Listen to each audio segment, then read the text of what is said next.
자, 대장동 이 개발 특혜 의혹과 논란이 되는 이 쟁점들, 또 이 대선 체제 속의 여야 소식 전문가와 함께 짚어보도록 하겠습니다. 네, 김근식 경남대 교수, 이두하 변호사, 최창열 용인대 교수, 이경대덕대 겸임 교수 나오셨습니다. 안녕하세요. 안녕하세요. 안녕하세요. 취재가로 보시죠. 자, 대장동 개발 특혜 의혹, 이 논란을 낳는 쟁점들을 하나씩 자세히 짚어봐야 될 텐데요. 첫 번째 관련 의혹의 핵심 인물들이 잠적하고 있다는 주장이 나오고 있는 겁니다. 관련 발언부터 좀 들어보도록 하겠습니다. 네, 관련자들 예. 이분들이 한 분씩 보면 사라지고 있어요. 어떤 분은 뭐 미국 이미 도피한 것 같다라는 뭐 제보가 온 것도 있고요. 해외 이분들이 도피를 했던 뭐 했던 연락되는 분들은 빨리 불러서 특검을 하면은 저는 제일 빠른 길이라고 생각을 합니다.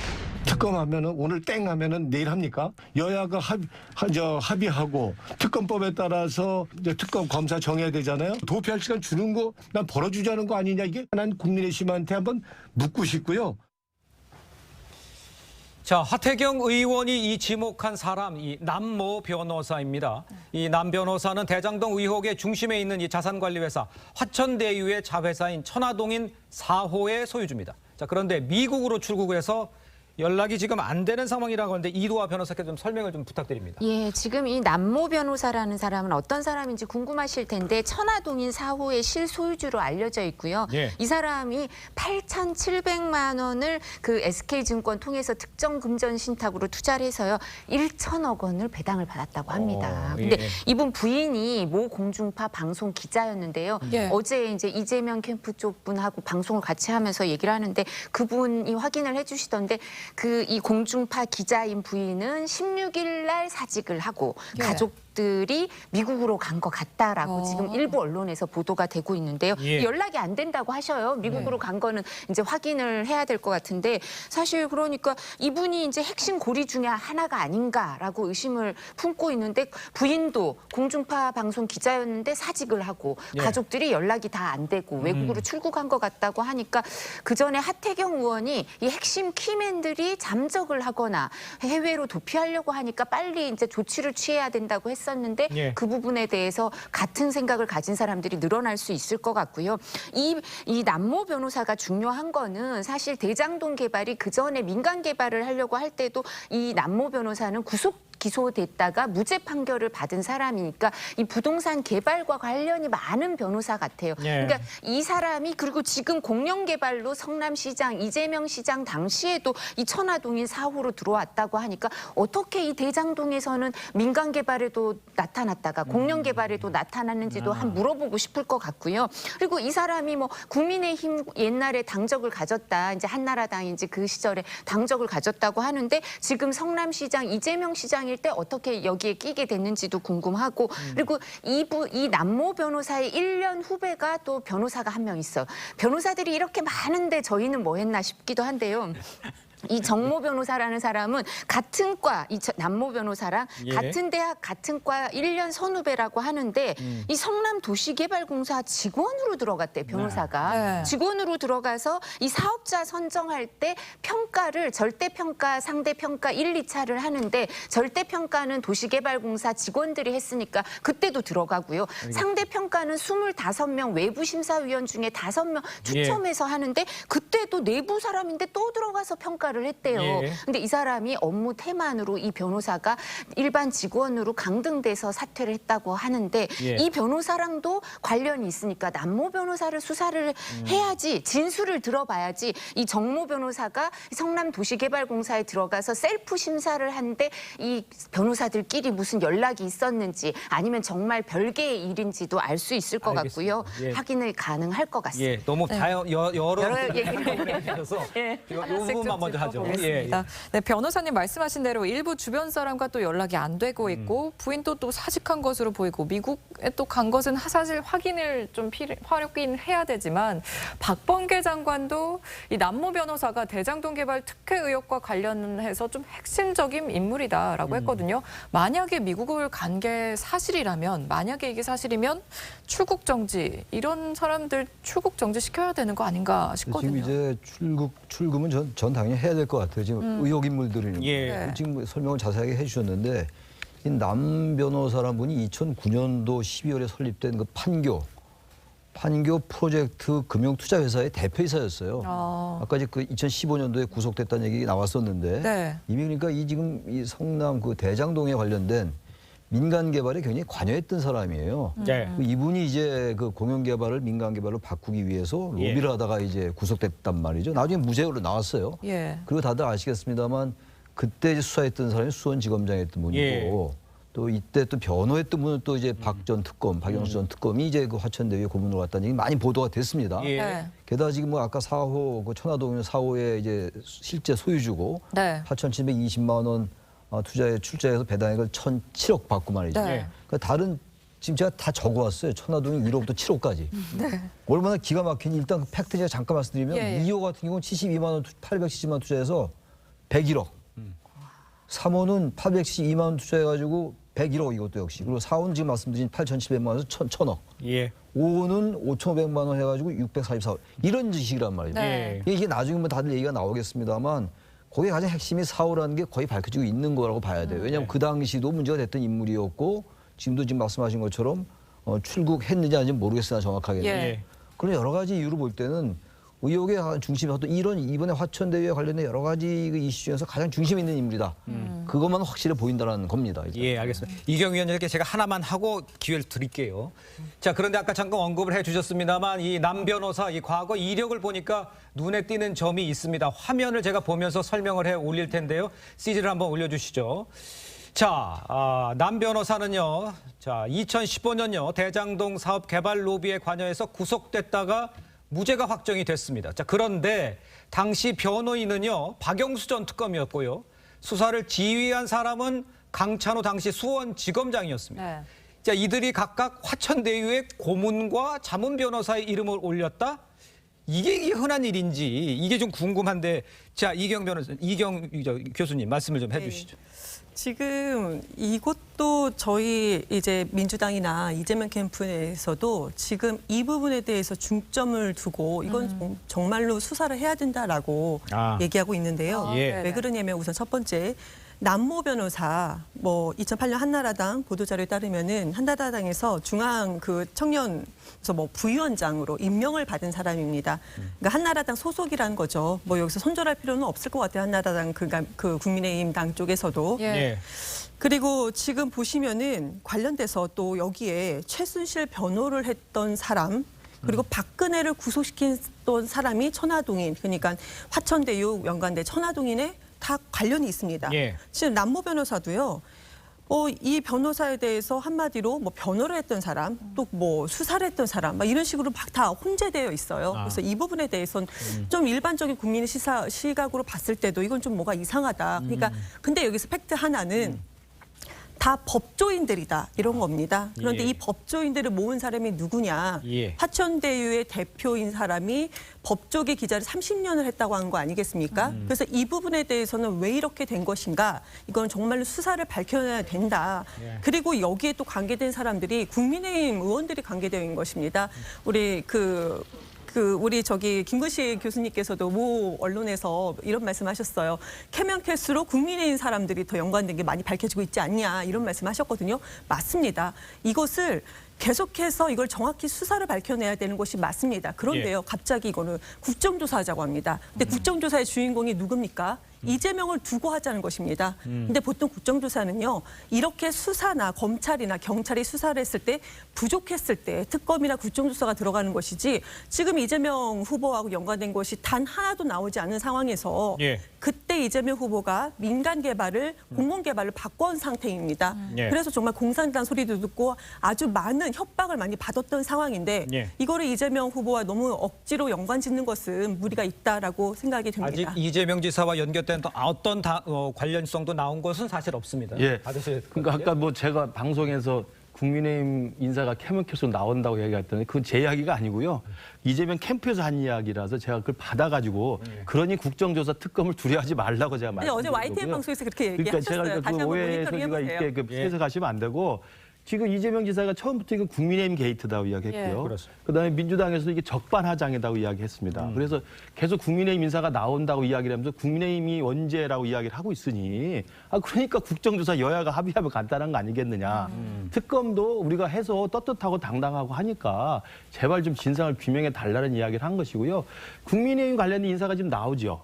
그러니까 원유철 의원도 나왔고, 예. 그다음에 지금 뭐 나왔다고 하는 남모 변호사가 뭐 과거에 한나라당 무슨 뭐 청년이 부위원장 했는지 아닌지 모르겠습니다. 나오고 또 민주당 쪽 인사도 계속 나오잖아요. 예. 그러니까 이 모든 의혹의 궁금증이 더 커지고 양파 껍질 벗겨지 나오니 제발 수사를 신속하게 하고. 그다음에 검찰 강제 수사 빨리 하고, 그다음에 국정조사를 뭐 할 필요가 없다고 자꾸 말씀하셨는데 그게 궁색할 수밖에 없는 이유가 뭐냐면요. 2016년에 최순실 사태 아시지 않습니까? 그때도 K스포츠재단하고 미르재단이라고 하는 청와대와는 굉장히 떨어져 있는 굉장히 사소해 보이는 것에 대한 금품 의혹들이 제기가 되면서 예. 최순실이라는 인물이 툭 튀어나온 겁니다. 예. 그랬을 때 그 최순실이라는 인물이 박근혜 대통령과 연관했는지 누가 알렸습니까? 몰랐죠. 예. 그때 박근혜 대통령이 물러나라고 그때 이야기하지 않았어요. 예. 그러나 여야가 그때는 민주당이 주도했죠. 민주당이 엄청나게 강력하게 주장을 해서 국정조사 하지 않았습니까? 예. 그래서 최순실 국정조사 때 민주당 의원들이 굉장히 열심히 하셨어요. 예. 그때 다 기억나실 거예요. 그래서 다 불러가지고 사건을 파헤치고 그리고 검찰 수사 들어갔고 검찰 수사도 미진하니까 여야가 합의해서 특검까지 해서 대통령까지 진행이 돼서 탄핵이 된 겁니다. 예. 그러니까 저는 이 사건에 대해서 민주당이 겁낼 거 하나도 없다. 이재명 지사 관련됐다는 이야기 한 사람이 아무도 없습니다. 예. 근데 당시 성남시장이라고 하는 객관적인 합리적 의심만 하고 있는 거니까 그리고 이재명에서 떳떳하시고 뭐 이런 한 장 받지 않으셨다고 하니까 2016년에 이 정권 탄생의 주역이 됐던 국정조사 주장했고 가장 열심히 활동했던 민주당이 지금에 와서는 왜 국정조사 하냐고 반대하면 누가 그걸 납득이 되겠습니까? 저는 예. 그래서 제발 국민의힘 의원이 나오면 그분도 법대로 처리하고 민주당 인사가 나오면 그분도 법대로 처리하고 만약의 경우 저는 그렇게 나오지 않을 거라고 기대를 하고 싶습니다만 이재명 지사가 나오면 법대로 처리를 하면 된다고 생각합니다. 알겠습니다. 그럼 또 다른 인물 얘기를 해볼까요? 이 대장동 개발 의혹의 핵심 인물로 지목되고 있는 유동규 전 본부장도 잠적설이 나왔다가 언론과 인터뷰를 통해서 성남 도시개발공사에 물어보는 것이 정확한 방법이라고 생각을 해서 연락을 받지 않았다. 이렇게 주장을 했는데 이 해명이 좀 이해가 되시나요? 예, 이해가 안 되죠. 왜냐하면 성남도시개발공사에 그 당시 이제 이 유동규라는 사람이 뭘 했습니까? 사장이 없어가지고 본인이 직무대행해서 네. 사인했다는 거 아니에요? 근데 예. 왜 몰라요? 그리고 이거는 저는 이경 그 교수님하고도 방송을 여러 번 했지만 이재명 지사가 관련돼 있으니까 책임져라 뭐 이런 얘기 저는 한 번도 한 적이 없고 제가 계속 하는 얘기는 이게 너무 신기한 게요. 그래 공공개발 좋다고요. 근데 공공개발을 해서 어떻게 했습니까? 토지 수용하고 강제 수용하고 이러면서 땅값을 지금 반만 줬다. 원래 민간개발에서는 1조 2,500억으로 이 땅값 책정을 했는데 예. 6천억을 주고 수용을 했다는 거예요. 그럼 원주민들 입장에서는 어떻겠어요? 돈을 적게 받은 거예요. 그죠? 원주민들이 돈을 적게 받았죠. 그리고 입주민들은 어떻습니까? 이게 공공개발인데요. 공공개발인데도 공공택지로 안 되고 민간택지로 돼서 비싸게 분양이 됐어요. 부동산 상한제가 예. 분양가 상한제가 적용이 안 돼서. 네. 그럼 원주민 입장에서는 나는 돈을 조금 받은 것 같아. 입주민 입장에서는 나는 민간택지로 돼서 돈을 많이 준 것 같아. 그럼 차익이 클 거 아니에요. 예. 그럼 이거 누가 갖고 갔냐고요. 아까 우리 최 교수님이 한 명 한 명 다 해주셨잖아요. 800 얼마 갖고 가서 100억 갖고 가고 8천 몇백만 원 갖고 가면 1,000억 갖고 가고 그 사람들이 갖고 간 거 아니에요. 그러니까 이거를 누가 결제했냐고요. 이 수익 예. 구조를 결제하고 예. 이 사업자 선정을 한 사람, 사인한 사람이 유동규라는 사람이니까 이분이 입장을 밝혀야지. 지금 성남도시개발공사 직원들이 그 관련돼서 남아있는 사람도 있겠지만 최종 책임자는 없겠죠. 그때 사인한 사람들이 아니니까. 그래서 이 부분에 대해서 저희가 밝혀달라는 거예요. 왜 입주민들은 조금 받고 원주민들은 조금 받고 입주민들은 비싸게 사서 그 많은 차익이 생기고 그 차익은 말씀드린 것처럼 특정 금전 신탁 이런 데서 갖고 예. 갔는지. 왜냐하면 어제 권성동 의원이 법사위에서 이거 관련해서 항상 주장하는 거 있잖아요. 컨소시엄으로 들어갔고 하나은행에서 했었다 뭐 이런 네. 얘기를 하는데 그게 이제 유명한 컨소시엄이 한 3개 들어갔는데 메리츠에서 낸 협약서 그 예. 제안서에는 어떻게 돼 있냐면 시설 기반으로 5천억 주고 나머지는 다 이제 또 수익이 더 생기면 그 수익에 대해서는 지분대로 분양 예. 배당을 받아가자. 그게 예. 더 유리한 거죠. 그게 정상적이고. 근데 그걸 선택 안 하고 5천억이 넘는 거에 대해서 시설 기반으로 하고 나머지 이익에 대해서는 그냥 우리가 다 갖고 가겠다라고 하는 제안서를 선택한 사람이 누구냐. 예. 그 사람이 설명을 해야죠. 그러니까 내용적으로 또 좀 이상한 게 있다는 것 하나 하고 그다음에 추가적으로는 유동규 전 본부장은 알 수밖에 없는 일이고 이렇게 성남 도시개발공사에서 물어보는 것이 정확하다. 이렇게 대답할 상황은 아니지 않느냐. 요거가 좀 문제인 것 같은데요. 그거 답 좀 유동규 전 본부장 같은 경우는 뭐 언론에서 어떻게 인터뷰를 했는지 저희도 그분하고 연락이 안 돼서 잘 모르고 언론을 통해서 알고 있고요. 예. 그런데 유동규 전 본부장을 얘기하기에 앞서서 지금 이분이 그 이재명 캠프에서 일을 하고 있다 이런 보도도 나오고 또 이렇게 국민의힘 쪽에서 원내대표인가요? 그렇게 얘기하지 않았습니까? 예. 그리고 그 전에 앞서서 이재명 지사의 아들이 뭐 근무했다. 이것도 완전히 허위였고, 그리고 또 그 이한주 경기연구원장인가요? 그분이 뭐 가족들이 근무를 했다. 이것도 완전히 허위였습니다. 그래서 지금 이 부분에 대해서 저희가 이제 고발을 한 상황인 거고, 예. 그러니까 어떻게든지 이재명 후보하고 그 뭐 연관이 없는 것이다라고 하면서 또 국정조사는 하자고 합니다. 연관이 없으면요, 우선 연관된 사람부터 수사하는 것이 이것이 일반적인 논리 아니겠습니까? 연관된 사람부터 수사를 해야 되죠. 예. 그리고 이제 그 뭐 기획을 했다 하는데요. 그때 당시에 그러니까 민간 개발을 100% 추진하려고 했던 것을 예. 이재명 후보가 당선이 되면서 이제 성남시장으로 되면서 이거를 공공개발로 바꾸면서 50%라도 그 수익을 가져온 상황입니다. 예. 근데 이 부분에서 기획을 했다고 하는데요. 맞죠? 그래서 기획을 해서 이거를 전체 다 기획했는지는 모르겠습니다. 어찌됐든 간에 이 기획이라는 개념 자체가 저희가 봤을 때는 성남 시민에게 5,503억 원이라도 줄 수 있도록 했던 것이 기획이다. 그렇게 본다면 이건 뭐 기획이라고 볼 수가 있겠죠. 근데 나머지 그 민간업자들이 어떻게 이렇게 수익을 많이 가져갔냐. 이건 제가 다시 한번 말씀드리지만 수사를 해서 검찰 수사를 하든지 해서 밝혀져야 된다. 그럼 이 부분에 대해서요. 그럼 국민의힘 쪽에서도 이거 뭐가 이상이 있다. 그러면 이거에 대해서 고발해야 되는 거 아닙니까? 본인들의 국민의힘에 관련된 그 당내 이제 의원들이 전 의원들이 다 연관이 되어 있고, 예. 그리고 또 그 곽상도 의원 아들 같은 경우도 뭐 여기서 근무했다고 하지 않습니까? 근데 얘기하셨던 게 뭐냐면 그냥 직원이었다. 근데 이 부분도 좀 이상해요. 스탠퍼드 대학을 나온 아들이 없어질 회사, 몇 년 있다가 기획으로 없어질 회사에 왜 여기서 근무를 합니까? 그것도 네. 7년이나? 그것도 이상하다는 겁니다. 이렇게 모든 이상한 것들이 있으면 예. 국민의힘 쪽에서 이거를 고발을 하시면 된다. 이렇게 말씀드리고 싶습니다. 알겠습니다. 예. 예, 그러니까 지금 뭐 이경 대변인 말씀하신 게 다 맞아요. 그 이재명 지사 아들 근무했다는 거 가짜뉴스 다 판명도 하지 않았습니까? 그 이야기만 계속 반복해서 일주일째 하고 계신데 고발하셨잖아요. 고발해서 검찰 수사해서 그 가짜뉴스 한 사람 잡아가든지 뭐 하시면 되고 지금 국민들이 분노하는 건 이재명 지사 아들이 거기에 근무했던 게 가짜로 드러났다고 분노하는 게 아니고 계속 이야기하잖아요. 이재명 지사 5,503억 원 잘 가져가셨습니다. 그리고 그걸로 성남시장 최대 치적이라고 잘 선전하셨어요. 근데 지금 드러나 있는 것은 100만 명 성남 시민에게 공공이익 환수를 한다고 5,500억을 가져간 건 잘했다고 볼 수 있는데 그것도 뭐 논란이 있습니다만 예. 나머지 7명이 4,100억 원을 가져갔다 이거예요. 그 7명이 특정 개인들이고 그중에 아까 남모 변호사라는 사람은 2000년대부터 계속 대장동에서 어떻게 하면 돈을 벌 수 있을까를 머릿속에 궁리만 했던 사람 아닙니까? 선수 중에 선수잖아요.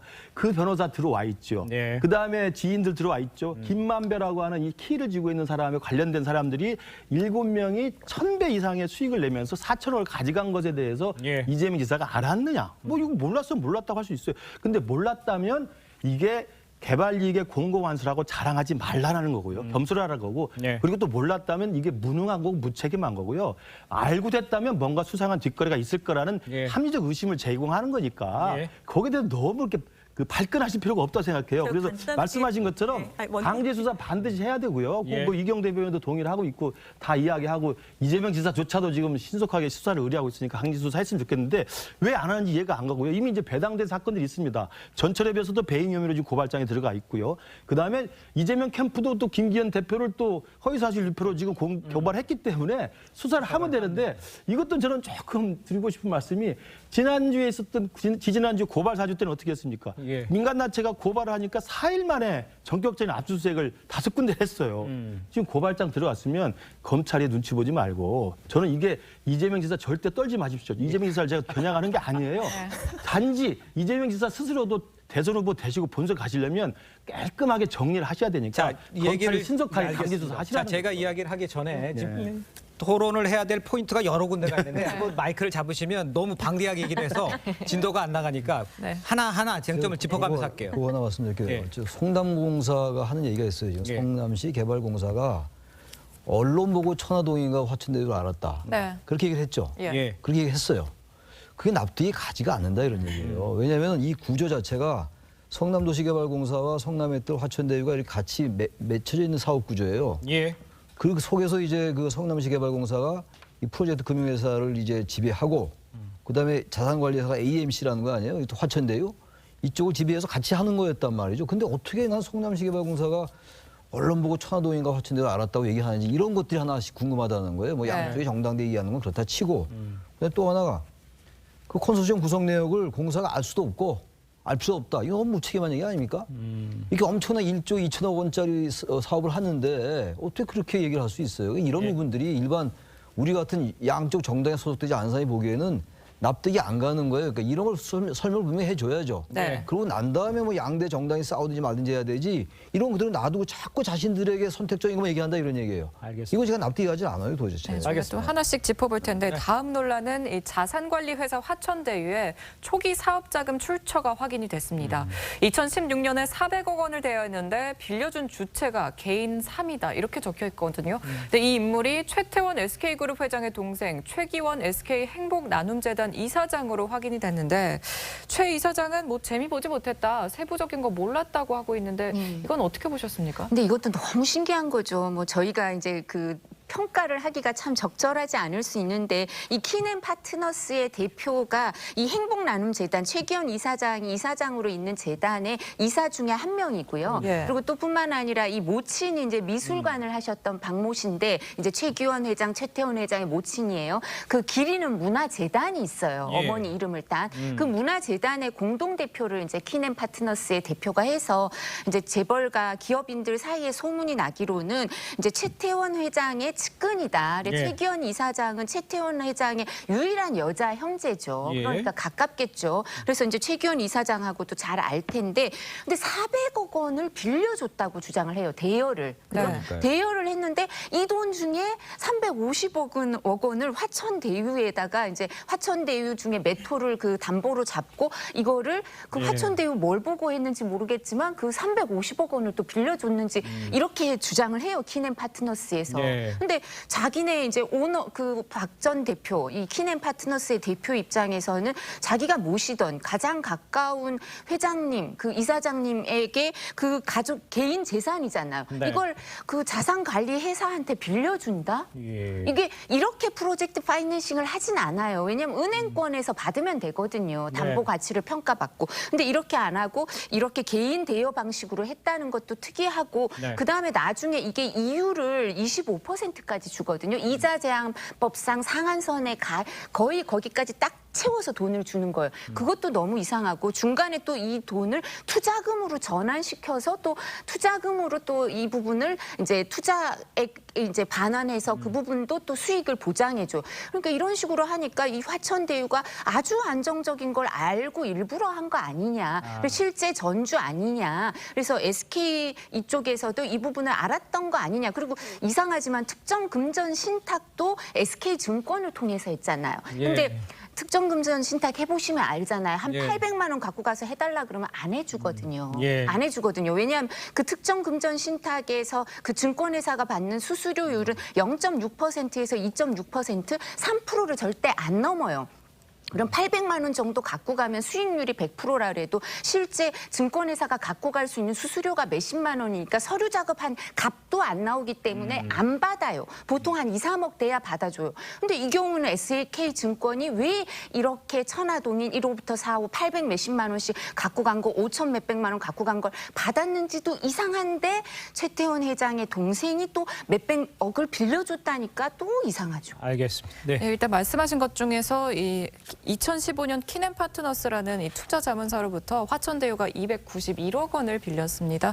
네, 반론해 주시죠. 그렇죠. 이 부분에 대해서 저희도 이상합니다.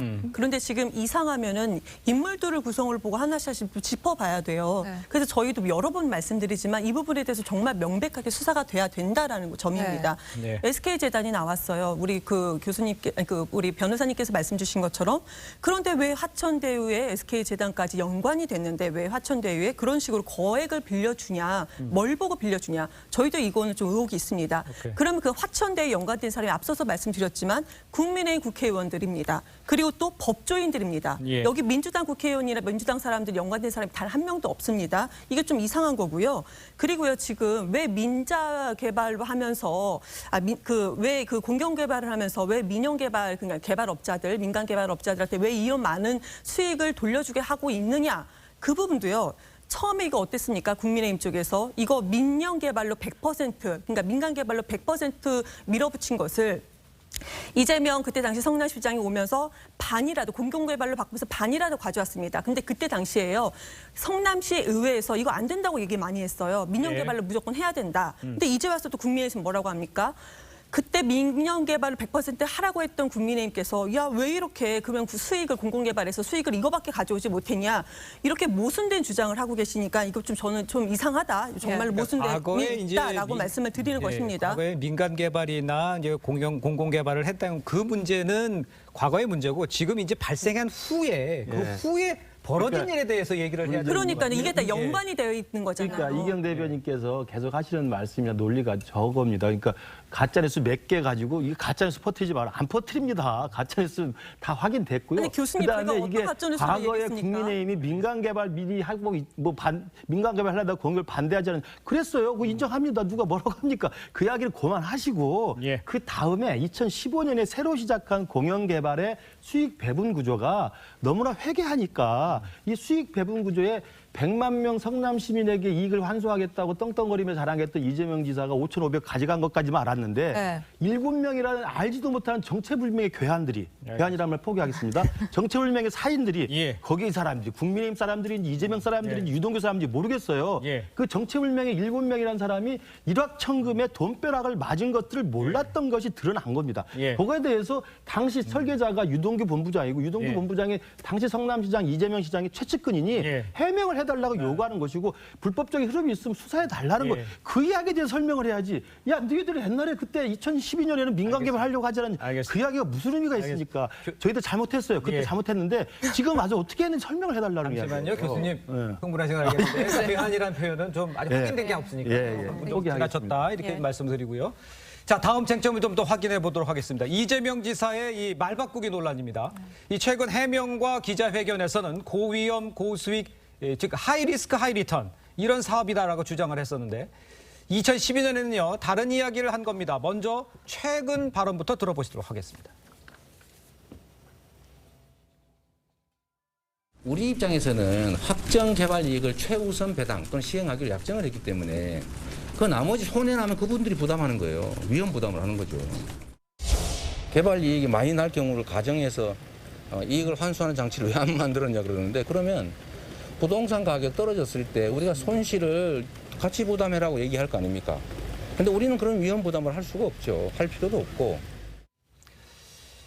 자, 들으셨습니다만 이제 그런데 이재명 시장은요 2012년 성남시장 재직 당시에는 순이익 3천억 원, 수익률 29% 이상 등의 예상치를 근거로 제시하면서 시의회를 이제 설득에 나섰다는 거 아니에요, 지금 내용은? 그러니까 2012년에 이제 처음 성남시장에 당선될 당시에 이재명 지사가 이걸 공영개발로 공약을 했기 때문에 공영개발로 바꾸기 위해서 예. 성남도시개발공사를 이제 설립을 합니다. 네. 설립하기 위해서 시의회를 설득하기 위해서 이제 성남도시개발공사가 중심이 돼서 공영개발을 할 텐데 이렇게 수익이 안정적이니까 도시개발공사 설립을 동의해 주세요라는 문건이에요. 네. 그러니까 당연히 수익률에 대한 철저한 분석 적이 있었던 것 같고요. 그거 말고도 당시 대장동 개발 사업이 수익이 안정적이라는 것에 대해서는 다양한 보고서들이 있습니다. 근데 지금 이제 와서 왜 민간업자 7명에게 4천억 원 넘는 돈이 돌아가도록 배분을 했느냐라고 물어보니까 예. 몰랐다. 그리고 그것에 대해서는 하이 리스크 하이 리턴, 다시 말하면 위험 부담이 크기 때문에 수익도 크다라는 말씀을 하시는데 보세요. 이 공영개발이라는 간판을 했습니다만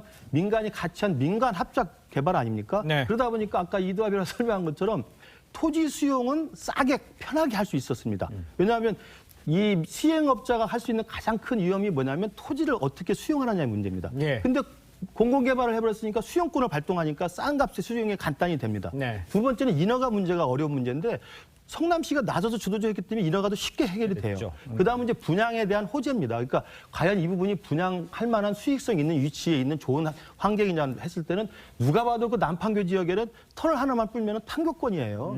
당연히 누가 군침을 흘릴 만한 곳이기 때문에 당연히 인허가 문제, 토지 수용 문제, 분양 문제가 쉽게 해결되는 구조였기 때문에 이재명 지사도 그걸 알아서 공공개발을 자신감을 가진 겁니다. 그래서 이재명 지사도 2018년에 도지사 선거 나와서 자랑스럽게 얘기했지 않습니까? 그때는 이미 그 화천대유랑 성남을 같이 해서 공공개발 했던 3년밖에 안 되는 시점이었는데 예. 내가 5,503억 원을 가져올 것이라고 자랑했다가 그때 고발당했잖아요. 그때 자랑을 했던 이유가 뭐냐면 이재명 시장도 안 거예요. 확실하게 5,500원 내가 가져온다. 수익성에서 확실한 보장이 있었다는 말씀 드리고요. 예. 또 하나는 앞뒤가 안 맞는 게 나는 오를 줄 몰랐다. 오른 거 어떻게 하겠냐라고 이야기를 하는데 최근에 일산대교 무료통행 강제 조치하셨지 않습니까? 예. 일산대교 최근에 국민연금이 수천억 원 투자해서 수익을 낸다고 샀다가 예. 매년 적자를 보다가 최근 3년간 겨우 150억 수익을 냈습니다. 그때 이재명 지사 뭐라고 논리를 들이대면서 뺏어갔습니까? 이거 악덕 사채업자다. 이거 봉이 김선달이다. 그러면서 뺏어갔습니다. 그런 분이 이제 와서는 저렇게 이야기하면 됩니까?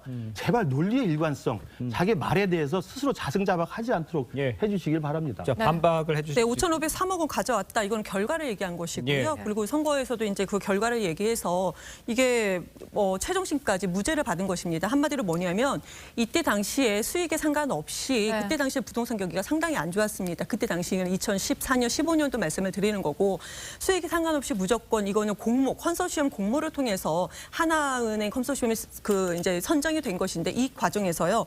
성남시에 가장 큰 돈을 줄 사람, 성남시에 가장 큰 이익을 줄 곳을 선택을 해서 예. 5,503억 원을 확보를 무조건 한다는 거였습니다. 그때 당시에는요. 그러니까 이 결과론을 가지고 말씀을 주시는 것 같고 그리고 민간 합작 개발을 했었어요. 그때 당시에. 그런데요. 뭐 말을 바꿨다 하는데 그 당시 성남시 의회의 회의록을 보면은 성남시 그러니까 국민의힘 소속인 거죠. 그 전 당이긴 하지만 소속 의원들께서 이거는 누가 여기에 민간 개발에 누가 붙겠냐? 민관으로 한다면 그러니까 민하고 관이 한다면은 민간 개발 업자가 붙지 않는다. 그러니까 민영 개발 혼자 100% 하도록 그냥 둬라. 이런 분위기가 회의록에 분명히 있습니다. 예. 그렇기 때문에 이 상태에서 그때 당시에는 아니다. 민하고 관이 개발을 한다 하더라도 이걸 그러니까 그 민간 개발이 올 수가 있다라는 것을 설득을 해야 되는 그런 상황이었다라는 점을 말씀을 드리겠습니다. 알겠습니다.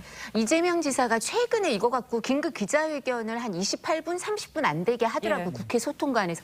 제가 들어오기 직전에 그걸 다 들어보고 들어왔어요. 그랬더니 그렇게 얘기하시더라고요. 공공개발로 왜 갖고 왔냐면 땅 짓고 헤엄치기를 민간개발한테 하게 할 수가 없었습니다. 그래서 공공개발로 갖고 왔습니다. 땅 짓고 헤엄치기라고 인정을 하시더라고요. 예. 그럼 무슨 고위험 고수익이에요. 땅 짓고 헤엄치기라고 말하는 거 우리가 통상적으로 고위험 고수익일 때 그런 표현 안 쓰시잖아요. 그리고 최근에 저 기자회견에서 그렇게 말씀하시더라고요. 그리고 두 번째, 그리고 공직선거법에서 무죄 날 때 이 부분에 대해서 이성문 화천대유 대표가 법정에 와서 1, 2심 거기서 진술을 해요. 이거 수익 확실했다. 그래서 위험성이 거의 없었다라고 이성문 변호사죠. 이분도 변호사더라고요. 예. 참 많은 변호사 등장합니다. 그리고 또 실무 담당 직원도 와서 이 수익이 확실했다고 얘기를 하니까요. 네. 고위험이라는 거에 대해서 본인도 고위험이 아니라고 얘기하시면서 왜 말 바꾸기 하는지 이해가 안 되고요. 그리고 지금 계속 저희가 말씀드리지만 이거 사업자 선정할 때 하나은행은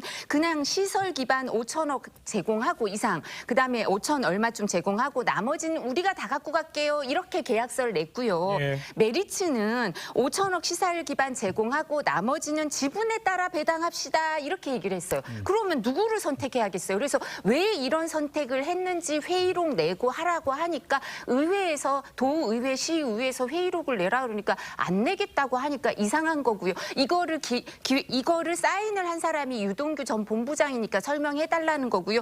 그리고 이게 시장한테도 설명이 됐다니까 이거를 이해를 못 하셨다면 무능한 거고요. 알았으면 업무상 배임이니까 그걸 밝히시라는 거지 우리가 수익을 갖고 갔다고 말하는 게 아니고요. 그리고 저 기자회견하실 때 그러시더라고요. 자랑하시면서 이거 부재소 합의가 있어요. 이제 소송 안 하기로 하는 합의가 계약서에 있는데 예. 당신이 변호사라서 이거 부재소 합의 계약서도 다 챙겼다 이렇게 자랑을 하시는데 네. 이 수익 구조에 대해서는 왜 안 챙기셨을까? 너무 이상하더라고요. 알겠습니다. 네, 자, 어제 법사위에서는 이재명 민주당 대선 경선 후보의 이 대장동 개발 특혜 의혹이 또 뜨거운 쟁점이었습니다.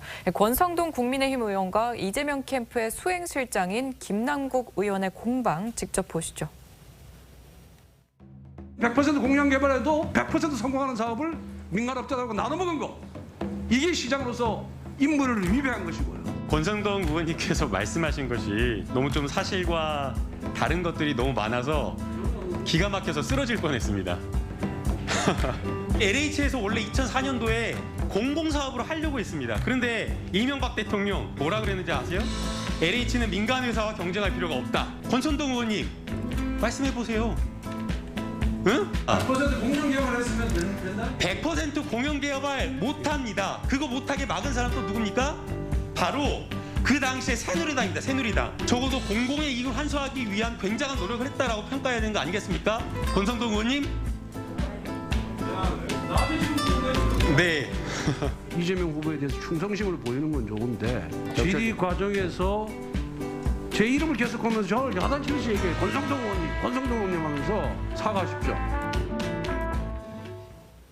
자, 보셨습니다만 이제 고성 요구한 것에 대해서 권성동 의원은 사선하는 동안 저런 태도 처음 봤다 이렇게 사과하라. 또 김남국 의원은 제 질의에 시비 걸었다고 이제 주장을 하고 있습니다. 네.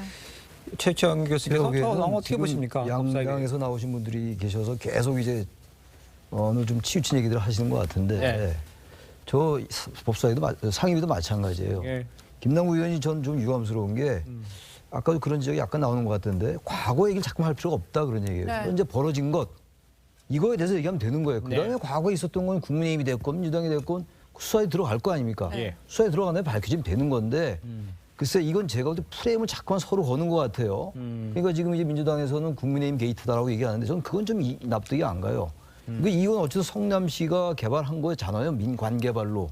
네. 성남시장이 그 당시에 이재명 시장이었기 때문에 국민의힘이 이제 이 공세적으로 나오는 것이고 네. 민주당은 거기에 방어적으로 나오는 것이긴 한데 예. 이게 이제 서로 이제 양쪽에 주장하다 보니까 이거를 국민의힘 게이트, 토건 비리, 토건 기득권 이렇게 가는 거는 그건 양대 진영 논리로 갈 수밖에 없는 거고 국민들은 그걸 바라는 게 아니다 그런 얘기예요. 그래서 저는 예. 다들 얘기하신 겁니다만 지금 어쨌든 간에 천화동이 1호부터 7호까지의 그 수익 구조, 배분 구조 이게 뭔가 이상하다는 거 아닙니까? 그래도 네. 거기다 너무 초호화 그 법률 자문단들이 들어가 있고 고문 자문이 들어가 있고 말이죠. 예. 게다가 뭐 양당의 또 그 인사가 다 어느 형태로 동안에 개입이 있으니까 이걸 밝히면 되는 건데 이명박 정권도 어쩌 이런 얘기를 못하러 하냐고 이런 얘기 자꾸만 하다 보니까 예. 이 사건의 의혹의 본질이 자꾸만 가려진다라는 거예요.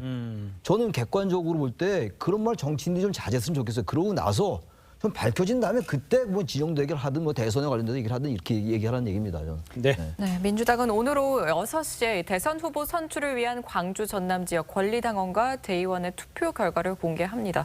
그럼 대장동 개발 의혹이 아무래도 영향이 좀 있을 것 같습니까? 어떻게 보십니까? 글쎄요, 저는 그렇게 보지는 않습니다. 왜 그렇습니다. 그러냐면 지금 예. 전반적으로 전라도에서도 많은 뭐 당원분들이 의견이 많이 전달이 되고 있는데요. 지금 한마디로 뭐 과거 얘기를 하지 말라고 하셨는데 할 수밖에 없는 게 그때 당시에 100% 공공개발 하고 싶었는데 못했습니다. 그때 그 현 정부가 그때 정부가 못하게 했던 거고 그때 네. 남경필 도지사가 이거를 못하게 했던 것입니다. 그래서 어쩔 수 없이 반이라도 가져올 수 있는 구조를 만들 수밖에 없었던 것이기 때문에 예. 그래서 지금 이렇게 말씀을 다시 드리는 것이고요. 네. 그런데 이러한 말씀을 드렸던 것이 모르지 않습니다. 일반적인 그러니까 이재명 지사를 아니면 또 민주당을 지지하지 않는 분들께서도 지금 많은 글들이 나와 있는데 이 부분에 대해서 내가 이재명을 좋아하지 않지만 이재명이기 때문에 그러니까 일 잘하는 이재명이기 때문에 그래도 반이라도 가져온 거 아니냐 이런 의견이 훨씬 더 다수의 의견이다라고 말씀드리겠습니다. 알겠습니다. 근데 듣다 보니까 공공개발은 좋은 거고 민간개발은 나쁜 것처럼 들리는데 그건 아니고 민간개발을 해도 그럼요. 민간개발도 좋죠. 그런데 지금 말씀하시는 게 민간개발업자들이 이게 너무 많이 수익을 가져간 거 아니냐 이런 얘기를 하시기 때문에 제가 이 부분을 말씀드리는 겁니다. 자, 국민의힘 소식도 짚어보도록 하겠습니다. 앞서 23일 열린 이 국민의힘 대선 경선 후보 2차 토론회에서 공약 표절 논란이 거셌습니다. 일단 직접 들어보도록 하겠습니다. 정책 갖다 쓰는 건 좋습니다. 근데 그 때문에 별명이 하나 새로 붙은 거 알고 계십니까 혹시? 어떤 거죠? 카피 닌자라고. 혹시 아십니까? 애니메이션 나루토에 나오는 아주 인기 있는 캐릭터입니다. 정세균, 이낙연, 송영길 또 우리 유승민 후보 공약까지도 짬뽕을 내놨더라고. 윤 후보님 공약이 아니에요. 참고로 제가 낸 공약 갖다 쓰시고 싶은 걸 얼마든지 쓰십시오. 여기에는 뭐 특허권이 없으니까. 아니 저는 뭐 별로 갖다 쓰고 싶은 생각이 없는데요. 윤 후보님 미국 선거에서는 공약 표절은 이건 심각한 문제입니다. 자, 들으신 대로 유승민 후보와 홍준표 후보 등은 윤석열 후보가 이 자신의 공약을 베꼈다. 또 윤석열 후보는 특허권이 어디 있냐 뭐 이런 입장입니다. 어떻게 보셨어요? 두 번째 정책 토론인데요. 첫 번째는 이제 윤석열 후보가 이제 첫 데뷔하는 토론이었기 때문에 상당히 신중한 모드를 했다가 이번 두 번째 토론은 이제 공방을 주고 받는 그런 적극적인 모습을 보였는데 그 전에 바로 발표했던 이제 공약들 중에서 유승민 대표나 이제 몇몇 후보들께서 갖다 붙여서 이제 베낀 게 아니냐라는 이야기를 했습니다. 그 부분이 만약에 사실이라고 한다면 윤석열 캠프 측에서도 공약을 준비할 때는 좀 세심하게 살펴보고 특히나 물론 이제 좋은 공약이나 큰 줄기 민주당에서 하는 것들 있지만 이게 공영개발이든 민간개발이든 아니면 경제 활성화든 좋은 정책이 있으면 갖다 쓰고 그걸 이용하는 거 좋은 거죠. 그러나 이제 특정 분야에 아주 세세한 것까지 갖다가 옮기는 것은 사실은 표절 논란이 있을 수 있어요. 그래서 정책을 준비하시고 공약을 준비하시는 캠프 내부분들께서는 조금 더 신중하게 조금 더 구체적으로 세밀하게 살펴보시고 큰 줄기는 공유할 수 있습니다. 그러나 그 줄기를 설명하는 세세한 공약까지 비슷한 것을 할 때는 좀 유의하시는 게 좀 필요하다고 생각합니다. 어쨌든 윤석열 후보는 오늘 공약 설계에 참여한 인터뷰 대상자 명단을 좀 공개를 하면서 공약 표절 논란에 대응을 했는데 유승민 후보 측은 여전히 동문서답이다 이런 입장이거든요. 사실 이제 정당이라는 게 가치를 공유하고 같은 정당이 있으면 같은 가치를 공유하기 때문에 정책이 비슷한 게 나올 가능성이 충분하고요. 그리고 이뿐만 아니라 국민들을 위해서 이제 어떤 공약이 좋을 건가 고민을 하면서 이 부분에 있어서 유사성이 있을 수밖에 없는데요. 2013년에도 총리실 산하 그 경제인문사회연구회에서 의무복무 제대군인 지원을 위한 정책 연구 여기에서도 주택 청약 그 가산점을 주는 방안에 대해서 이제 연구도 하고 이거 여론조사도 하고 이게 보고서가 있어요. 그리고 이런 뿐만 아니라 하태경 의원이 관련 내용으로 법안을 발의하기도 했었고요. 그래서 이 캠프에서도 이 부분 관련해서 이제 전문가들하고 간담회, 청년들 의견 수렴 이런 걸 시간대별로 밝히고 그다음에 이제 의견을 준 전문가들에 대해서 개인정보에서 최소한만 가리고 명단도 공개하고 이렇게 쭉 했거든요. 그래서 이런 부분에 있어서 어떻게 이런 공약을 만들게 됐는지 설명을 드렸습니다. 근데 이제 유승민 후보 측에서 계속 또 문제를 삼으셔서 이거는 약간 정치 공세가 아닌가 이런 생각도 하고 있습니다. 최 교수님. 근데 저 공약 어제 그 토론회 보니까 국민의힘이 여전히 지금 토론회에 대해서 어떤 주제나 큰 줄기 잘 못 잡는 것 같아요. 국민들 시선을 끄는데 한계가 있어요. 표절 논란 얘기하고 뭐 짬뽕 공약이다 이런 얘기하는 거 유권자들이 그게 전혀 관심이 없다고요. 그러니까 지금 두 분 다 나와 계시니까 말씀인데 자기 진영만 옹호하지 마시고 기본적으로 지금 국민의힘이 저렇게 토론을 하다가는 집니다 민주당한테. 그러니까 토론을 바꿔서 대선을 관통하는 쟁점을 개발하든가 의제나 아젠다를 개발해야지 그 서로 막 공약이 짬뽕이다 표절이다 이렇게 하니까 유권자들이 보기에는 국민의힘이 아직도 지금 정신을 못 차리네 이렇게 볼 수 있다 이런 얘기. 그래서 그 정신을 차리십시오 말씀드리는 거예요. 알겠습니다. 자, 정치권 소식은 여기서 마무리하도록 하겠습니다. 자, 네 분 감사합니다. 감사합니다. 고맙습니다.